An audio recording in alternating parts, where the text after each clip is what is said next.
السلام عليكم مرة أخرى من محلات عنون بالمنصورة، أرخص سعر في مصر. النهاردة يا جماعة جايبين لكم الكشاف الكلوب بالثلاث شمعات اللي الناس كلها بتسأل عليه. النهاردة الكشاف معانا كشاف 3 لمبة بطارية ماليزي.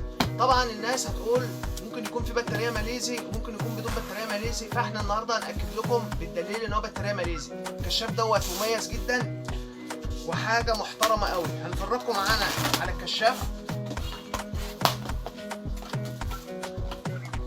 الكشاف قدام حضراتكم بيجي بالشكل ده كده، دي العلبه بتاعته. طبعا العلبه بتاعته بتيجي باشكال كتير، مفيش اي مشكله.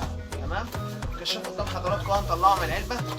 الكشاف دوت مميز يا جماعه، وبعد اذنكم هيبقى فايتك كتير قوي لو مش مشترك في العرض او مش مشترك في صفحه محلات عنون، عشان هيبقى عندنا عروض كتير الايام اللي جايه. عندنا عروض على الادوات المنزليه وعندنا عروض على جميع المنتجات. زي ما انتم شايفين الكشاف قدام حضراتكم اهوت، ده الكشاف الكلوب بالثلاث شمعات. الكشاف ده يا جماعه مفاجاه. الكشاف دوت بيشتغل 6 ساعات عن تجربه، ما بيقولش اي كلام. اي منتج بنعرضه على حضراتكم بنكون مجربينه وعارفين هو شغال كويس ولا مش شغال.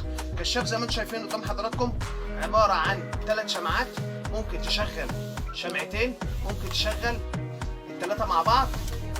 تمام. زي ما انتم شايفين قدام حضراتكم كشاف ببطاريه ماليزي، كشاف محترم جدا مميز جدا جدا جدا. وهنوريكم دلوقتي الكشاف دوت واحنا فاتحينه.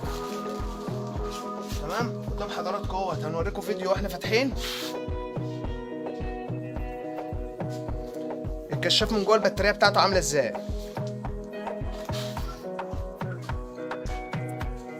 ده يا جماعه الكشاف قدام حضراتكم اهوت، دوت الكشاف الكلوب قدام حضراتكم واحنا فاتحينه. البطاريه جوه اهي، صنع في ماليزيا، صنع في ماليزيا قدام حضراتكم اهي.